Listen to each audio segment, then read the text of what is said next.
नमस्कार दोस्तों। मैं संदीप कुमार कौशिक आप सभी का आपके अपने कार्यक्रम एस्ट्रोनॉमोलॉजी 456 में हार्दिक स्वागत है। दोस्तों, आज जो बात हो रही है वृषभ राशि अगस्त माह 2025 कैसा रहेगा आप। दोस्तों, जैसे कि आप लोग चार्ट देख रहे हैं, दूसरे भाव में शुक्र के साथ गुरु विराजमान है। तृतीय भाव में सूर्य और बुध विराजमान है। चतुर्थ भाव में केतु विराजमान है।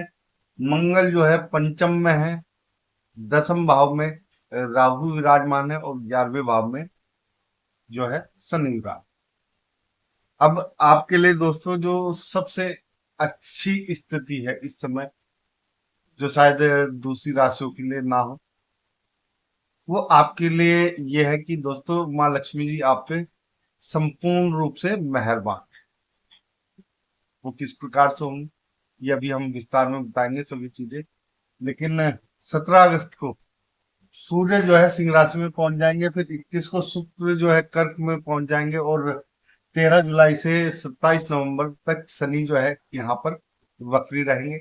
यानी कि पिछले भाव में भी उनका फल देखने को मिले।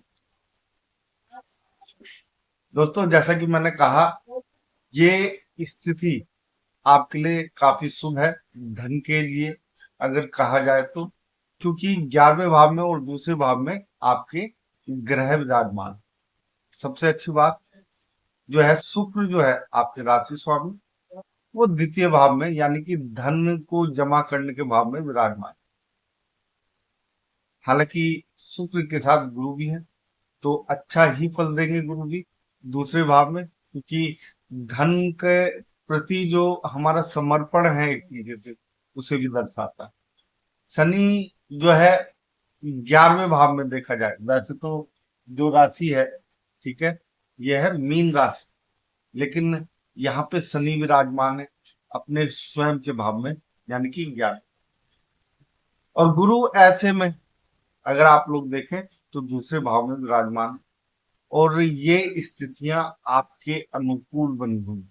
अनुकूल किस प्रकार से दोस्तों, क्योंकि सभी ग्रह एक तरीके से देखा जाए तो अपने घर में है, या अपने एक तरीके से जो इनका मूल स्थान है वहां पे विराज, जिस कारण से ये लोग जितने भी ग्रह हैं ये आपको अच्छा फल देने में सक्षम हो जाते हैं। यहाँ पर धन से जो संबंधी समस्याएं थी, जैसे धन नहीं जोड़ पा रहा आगे की योजनाओं के लिए, या आप लोगों को कुछ योजना बना रहे हैं उसके लिए धन की जरूरत है, वो पूर्ण नहीं हो पा रही है, तो धन से संबंधित जो चीजें हैं वो आपके पक्ष में होती हुई नजर आ रही है। पिता के साथ या कुटुंब के साथ आपके संबंध काफी अच्छे रहेंगे। उनके माध्यम से आपको धन प्राप्ति के योग भी काफी बन रहे हैं। यानी कि एक ऐसा धन जो पिता का लाया हुआ धन होता है या दादा का लाया हुआ धन होता है, तो उसमें आपकी हिस्सेदारी जो है वो सुनिश्चित होती हुई दिखाई दे रही है। एक और स्थिति जो आपके पक्ष में जा रही है, बहुत ही, वैसे तो ये स्थितियां आपके काफी ज्यादा पक्ष में है, लेकिन कुछ चीजें थोड़ी सी ऊपर नीचे भी हो सकती है। यहाँ पे अगर आप लोग देखें तीसरे भाव में बुध आदित्य योग बना हुआ है, लेकिन ये जो है स्थिति खाली आपकी 17 अगस्त तक बनी रहे। तो ऐसे में आप लोगों को 17 तारीख से पहले पहले जितना हो सके उतना अपने कार्य पे ध्यान देना है। जितनी मेहनत हो सके उतनी ज्यादा से ज्यादा मेहनत करनी है यहाँ पर। हालांकि इनकी जो दृष्टि है आपके नवम भाव पे, भाग्य भाव पर भी है, तो इस कारण से आप लोगों को बहुत कुछ अच्छा देखने को यहाँ पे मिलता हुआ दिखाई दे। एक चीज और दोस्तों, अगर आप लोग किसी भी चीज की योजना बना रहे हो, कहीं जाने की, घूमने की, फिरने की, या ये कह लीजिए आपको कुछ घर वगैरह खरीदना है, या कोई वाहन खरीदना है, या कोई दुकान खरीदनी, कोई प्रॉपर्टी खरीदने, कहीं इन्वेस्टमेंट करना है, तो इसके लिए आप लोगों को एक बहुत छोटा सा सुझाव है।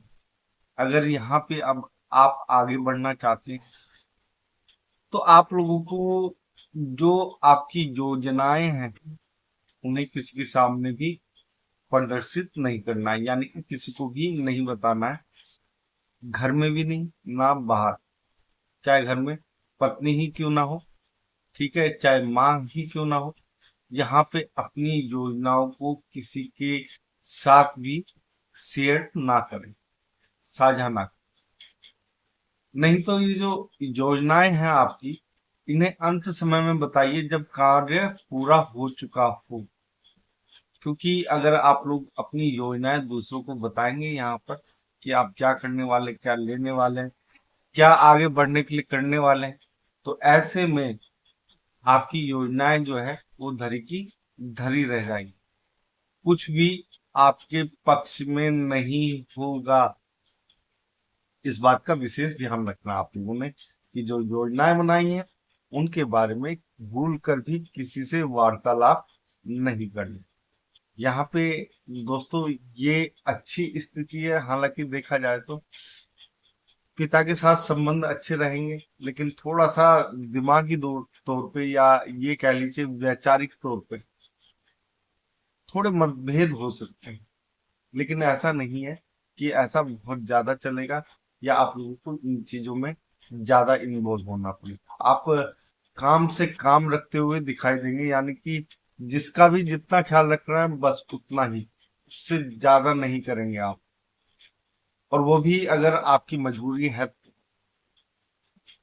तो संबंध बनाने के लिए थोड़ा सा आगे भी बढ़ना पड़ता है दोस्तों। माता पिता का संबंध ऐसा नहीं होता कि संबंध खाली एक जरूरत तक सीमित हो, एक मानसिक संतुलन भी होता है, जिसे अगर आप लोग नहीं मनाएंगे तो थोड़ी बहुत समस्याएं तो आपके जीवन में उत्पन्न हो ही जाएगी। आपके राशि स्वामी जो है शुक्र है, ऐसे में शुक्र भोग विलासिता में डूबे रहने वाले होते हैं। थोड़ा सा आप लोगों को उससे हटकर अध्यात्म की ओर थोड़ा सा जाएंगे तो उतना ही आप लोग तरक्की करेंगे। माता पिता की सेवा करें, उससे आपको राहें दिखाई देंगी, आसान होंगी राह। ठीक है, हो सके तो अपने छोटे भाई बहनों के साथ थोड़ा सा अच्छा बना के रखें। एक और चीज, शनि आपकी 11वें भाव में, ऐसे में बड़ा भाई अगर आपका है कोई तो उसकी मदद जो है वो जरूर लें। यहाँ पे बड़ा भाई जो है आपके कार्य को, जो काफी लंबे समय तक एक तरीके से देखा जाए घसीट के चल रहा था, कोई कार्य ऐसा था जो हो नहीं पा रहा था, जिसमें आपको समस्याओं का सामना करना पड़ रहा था, तो भाई की मदद से वो कार्य आपका यहाँ पे पूर्ण हो सकता है। भाई यहाँ पे आपके लिए काफी उपयोगी सिद्ध हो सकता है। मंगल की बात करें दोस्तों, मंगल जो है आपके पंचम भाव में, ऐसे में देखो पढ़ाई से संबंधित जो चीजें हैं उनमें आपका जो परफॉर्मेंस है वो बहुत ही ज्यादा अच्छा रहे। यानी आप लोग जो चाहते हैं वो चीजें मिलती हुई दिखाई दे रही हैं। साथ ही साथ मंगल जो है आप लोगों को काफी कुछ निजात भी दिला सकते हैं। यानी कि देखो थोड़ा सा जो एक कहते हैं ना प्रेम संबंध, तो प्रेम संबंध में थोड़ी सी खटास हो सकती है। लेकिन अगर आप लोग ये सोचे कि आपका जो पढ़ाई लिखाई है या कोई कॉम्पिटिटिव एग्जाम दे रहे हैं आप, उसमें आप लोगों को असफलता मिल सकती, तो ऐसा बिल्कुल नहीं। थोड़ी सी मेहनत करें, मन लगा के करें, यहाँ पे आपको मनचाही सफलता प्राप्त हो सकती है पढ़ाई लिखाई में, या कह लीजिए कि जो भी प्रतियोगी परीक्षाएं हैं। बात करते हैं आखिरी में आपके राहु की, जो दसम भाव में विराजमान है। ये भाव है कि इसमें हम ये देखते हैं कि कितनी तरक्की हो। यहाँ पे जो कुछ भी मिलेगा दोस्तों आपको अचानक से मिलेगा। यानी अगर आप लोगों को प्रमोशन मिलना है वो अचानक से मिलेगा, और अगर कुछ थोड़ा बहुत ऊपर नीचे होना है वो भी अचानक से होता हुआ दिखाई दे। हाँ एक चीज है राहु की, यहाँ पे राहु बैठने से आप लोगों को जो यात्रा करने का मन था, किसी जिस कंपनी में आप काम कर रहे थे वहां से यात्रा करने का सौभाग्य आप लोगों को प्राप्त हो सकता है। उससे आप लोगों की राह आसान हो जाएगी। अगर आप लोग राजनीति में हैं, तो यहाँ पे राहुल विराजमान होना आप लोगों के लिए काफी शुभ साबित होगा कि राहुल जो है यहाँ पे राजनीति के लिए काफी उत्तम माना जाता। हालांकि आप लोगों को कोई ऐसी बड़ी समस्याएं नहीं है, लेकिन फिर भी जो उपाय करने हैं आप लोगों को, सबसे पहला उपाय तो शनि का करें। शनि के उपाय करने से थोड़ा सा जो धन आने में विलंब हो रहा है या धन के रास्ते में कुछ अड़चन आ रही है, वो थोड़ा कम होते हुए दिखाई।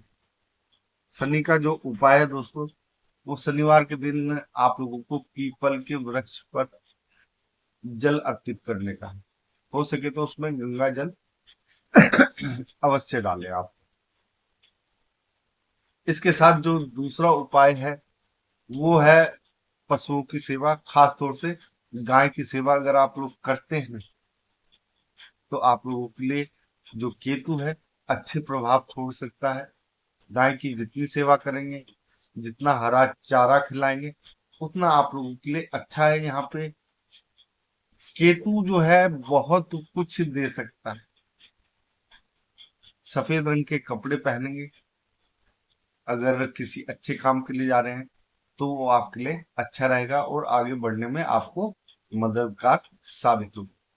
वैसे भी अब सावन का महीना चल रहा है, तो ऐसे में अंत समय है सावन के महीने, तो ऐसे में आप लोगों को जो करना है वो ये करना है, शिव जी को जितना हो सके जल भी चढ़ा।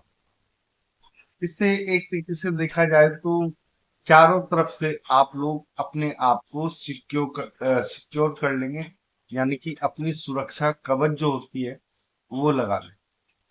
दोस्तों आज के कार्यक्रम में बस इतना ही। अगर आप लोगों को छोटा सा कार्यक्रम पसंद आए, कमेंट बॉक्स में जय श्री राम अवश्य लिखें और आप सभी मित्रों को भी हमारा जय श्री राम।